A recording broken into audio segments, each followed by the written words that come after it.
pour cette année, il serait bon que nous n'oublions pas nos braves hommes politiques. Alors, bonne année aux gouvernants qui ne gouvernent plus que pour eux-mêmes, aux professionnels du pouvoir dont la boussole morale s'arrête au seuil de leurs privilèges. Ces vœux ne sont pas une exagération militante, car votre mépris se documente. Quand les mots rabaissent et que les actes contredisent l'intérêt général, on n'est plus dans l'erreur, mais dans la culture du mépris. Et pour les paroles, on peut rappeler Macron, en 2017, qui a parlé du peuple en disant « les gens qui ne sont rien ». En 2018, quand il a insulté les gens dans la misère et sans travail, il suffit de traverser la rue pour trouver du travail. On peut aussi citer les ministres incapables d'estimer le prix d'une baguette, d'un plein d'essence ou d'un loyer. Il y a aussi les innombrables passages en force via le 49.3 sans vote, la réforme des retraites, les gilets jaunes avec des milliers de blessés, mains arrachées, yeux crevés, pas de condamnation politique, soutien quasi systématique de l'exécutif aux forces engagées. Pour vous, la contestation devient un problème d'ordre public, mais pas un signal démocratique. On peut continuer avec la suppression de l'ISF en 2018. Le sacrifice est toujours orienté vers le bas. Je vais m'arrêter là, j'en passe et des pires. En gros, vous maquillez notre démocratie en décor de théâtre. Vous imposez des réformes et lois sans les partager. Quand il a été proposé de réduire vos privilèges, là, il n'était plus question de devoir, de discipline, ni de sacrifice. L'obéissance s'arrête là où commence votre confort. Et là, vous avez su reconnaître l'oppression parce qu'elle vous visait. Le peuple est vraiment gentil, il aurait dû vous imposer un 49.3 et vous envoyer les CRS. Et tiens, nos CRS, il ne faut pas les oublier pour les fêtes, ces braves exécutants, ceux qui tiennent les matraques d'une main ferme, qui ne tremble jamais. On vous doit beaucoup, car sans vous, le mépris n'aurait plus de mal à s'imposer. Le pouvoir ne frappe jamais, ou juste dans les textes. Il a besoin de vos bras, de vos casques, d'ordres exécutés sans trop de questions. Et les questions, vous ne les posez pas, bien sûr. Vous êtes le dernier maillon, celui qui transforme une décision lâche en douleur réelle. On vous parle d'obéissance, de maintien de l'ordre, de devoir, mais l'histoire est claire. Quand le jour des comptes arrive, et il arrive toujours, se défendre en criant « Je n'ai fait qu'exécuter les ordres !» n'a jamais lavé personne, en tout cas depuis le procès de Nuremberg qui aujourd'hui fait jurisprudence.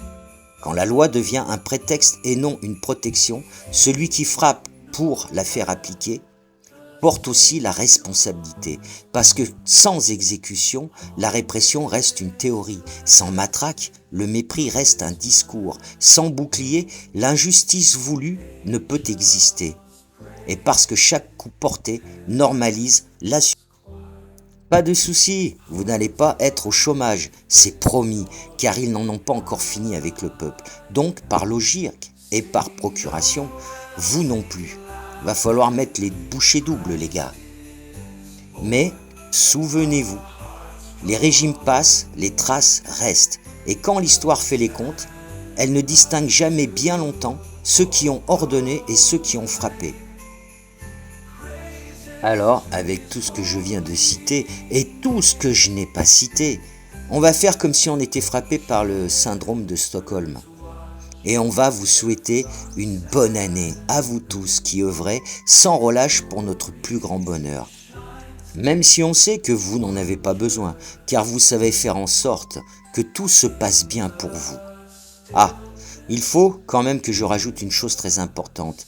Si ce discours vous a offensé et que, du haut de vos trônes, encore l'envie de répression vous envahissait, sachez qu'en France, un texte critique politique satirique ou virulent est protégé par la liberté d'expression. La critique des gouvernements, des institutions ou des forces de l'ordre est légitime, même dure, même choquante, tant qu'elle reste dans le champ des idées et des faits. Dire que les politiques méprisent le peuple, dénoncer des pratiques autoritaires, parler de répression ou d'injustice n'est pas répréhensible par la loi. Critiquer la police ou l'État, c'est légal, du moment qu'il n'y a pas de mensonge, de diffamation sans preuve. Je me dois de vous le rappeler car vous avez tendance à penser que vous êtes des exécutifs et à oublier exécutifs du peuple. Et cela vous plonge dans l'oubli de la Constitution. La Cour européenne des droits de l'homme protège explicitement la Constitution et la critique sévère des institutions publiques, surtout en matière politique. D'ailleurs, cette Cour européenne, et on ne va pas aller la chercher trop loin dans le temps, vous a fait 7 rappels juste en 2025 pour ne pas avoir respecté la Constitution. Pas besoin de préciser que la France s'est fait remarquer par celle-ci, le plus durant les 2 derniers mandats présidentiels. Allez, ces vœux sont finis, bien que beaucoup reste à dire, vraiment beaucoup. Je pense même que des livres seront écrits sur votre règne. Ne vous inquiétez pas, vous resterez dans l'histoire, mais pas comme des êtres lumineux. Rappelez-vous cette vérité. La vie nous apprend que toutes les bonnes choses ont une fin, les mauvaises aussi. Alors le jour viendra où les bonnes choses prendront fin pour vous et les mauvaises pour le peuple aussi. Allez, bonne fête à vous, festoyez bien, gavez-vous bien, remplissez-vous la panse.